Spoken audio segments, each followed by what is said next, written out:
జగన్ గారి హయాంలో చంద్రబాబు నాయుడు గారు జగన్ గారిని ఎన్నెన్ని తిట్లు తిట్టారు. నారా లోకేష్ గారు అవి బూతులు కాదు, అవి అంతా ఎంత బూతులు కాదు. అవి పాదయాత్ర సమయంలో ఈ నా కొడుకు ఆ నా కొడుకు అని చెప్పి అసలు ఎట్లా పడితే అట్లా తిట్టాడు. పవన్ కళ్యాణ్ గారు అయితే ఇంక పరిధి దాటి వెళ్ళిపోయి మరి తిట్టాడు. వాళ్ళ పార్టీ నాయకులు, వాళ్ళ పార్టీ కార్యకర్తలు సోషల్ మీడియాలో విచ్చలవిడిగా పాపం ఆనాడు జగన్ గారిని అన్ని తిట్లు తిట్టినా కూడా ఇప్పుడు కేసు పెట్టాలని ముందుకు చూడాల. నిజానికి పవన్ కళ్యాణ్ గారు ఇప్పటంలో చేసినటువంటి హంగామా అందరూ తెలుసు. డెవలప్మెంట్ యాక్టివిటీని అడ్డుపడుతూ అన్యాయం జరిగిందని చెప్పి గందరగోళం సృష్టిస్తూ పోలీసు వారిని విధులకు ఆటంకం కలిగిస్తూ కొడితే రక్తం చిందిపోవాలా. ఈరోజు గూండా రాజ్యానికి మనకి పోటీ 5 అని చెప్పి వాళ్ళ కార్యకర్తలను రెచ్చగొడుతూ చేసిన హంగామా మనందరూ తెలుసు. ఆనాడు పవన్ కళ్యాణ్ గారికి రాజ్యాంగం, లా అండ్ ఆర్డర్, ఇక గూండాలని ఇవన్నీ గుర్తొచ్చినాయి. మరి ఈరోజు ప్రశ్నిస్తే ఎందుకు తట్టుకోలేకపోతున్నారు పవన్ కళ్యాణ్ గారు? అసలు అధికారం అనే ఆ అహంకారం చంద్రబాబు నాయుడు గారికి, నారా లోకేష్ గారికి, పవన్ కళ్యాణ్ గారికి బాగా ఎక్కిందనడానికి మరో ఉదాహరణ. అధికారం వస్తే కళ్ళు కానరావు. అందులో భాగంగా ప్రశ్న రావణ 5వసారి అరెస్ట్ అయ్యాడు. అట్లా రిలీజ్ అయ్యాడు, వెంటనే వేరే చోట అరెస్ట్. చూస్తుంటే ఎవరికైనా ఏమనిపిస్తుంది అంటే ఏంటి ఇంత అరాచకం చేస్తున్నారు అనిపిస్తూ ఉంటుంది.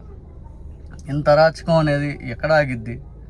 అసలు మీ ఆలోచన అంతా ఎక్కడ, అసలు ఏ విధంగా ముందుకెళ్తుంది? సింపుల్ ఎగ్జాంపుల్ చెప్పాలనుకుంటే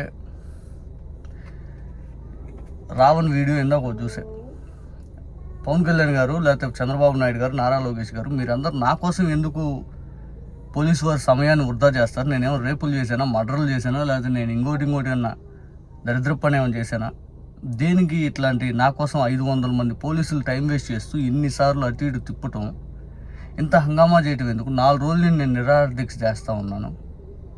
ఎందుకు పోలీసు ఒక వనరులను వేస్ట్ ఎందుకు చేస్తారు? ఇదే ప్రజలకి న్యాయం చేసే విధంగా హత్యలు చేసే వాళ్ళకో, లేకపోతే మానభంగాలు చేసే వాళ్ళకో, లేకపోతే తప్పులు చేస్తున్న వాళ్ళ కోసం పోలీసులను పెట్టాలి, కానీ నా కోసం పెట్టి ఎంత హంగామా చేయటం ఎందుకు అని చెప్పి రావణ్ మాట్లాడాడు. ఆ రావణ్ మాట్లాడినటువంటి వీడియో చూసి ఎవరికైనా కానీ నిజమే కదా, సాయి కృష్ణ లాంటి ఉదంతంలో పోలీసు వారి చర్యలు ఏంటి? మహిళలపైన అఘాయిత్యాలు జరుగుతుంటే పోలీసు వారి చర్యలు ఏంటి? కాశీబుగ్గ లాంటి ఘటనలో, లేకపోతే సింహాచలం లాంటి ఘటనలో, తిరుపతి లాంటి ఘటనలో, తొక్కిసలాటలో చనిపోతే పోలీసు వారి పాత్ర ఏంటి?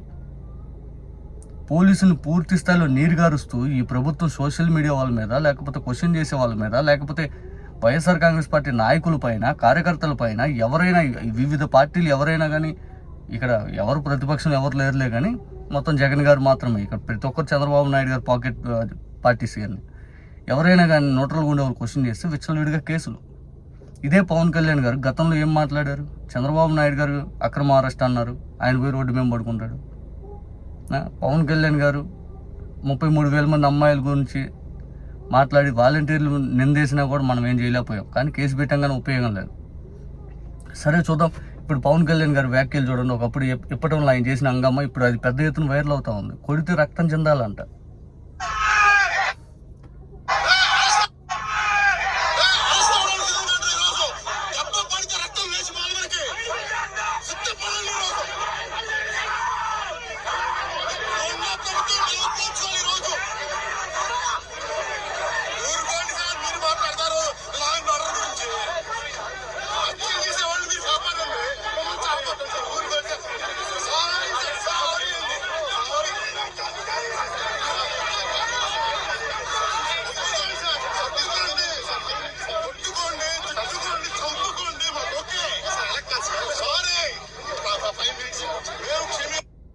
సేమ్ ఇదే డైలాగ్ కింద రావణ్ చెప్పింది. కొట్టుకోండి, చంపుకోండి, పీక బిసికేయండి, ఒక రావణ్ చంపేస్తే మిగిలినందరూ క్వశ్చన్ చేస్తారు.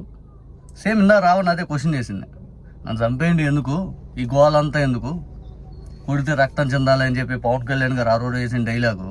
మరి ఈరోజు రావణ్ మీద అంత దాడి ఎందుకు చేయించారు? ప్రజాస్వామ్యం పరిరక్షణ ఇదంటే మీ నాయకులందరూ రావణ్ మీద ఎందుకు ఉసుగులిపారు? ఇవన్నీ ప్రజలు చూస్తున్నారు. పవన్ కళ్యాణ్ గారు మీ విధానాలు, మీ ఆలోచనలు, చంద్రబాబు నాయుడు గారు అసలు ఏం పరిపాలన అనిపిస్తుంది? నిజంగా ఇంత దారుణమైన పరిపాలన గతంలో ఎప్పుడు జరగల.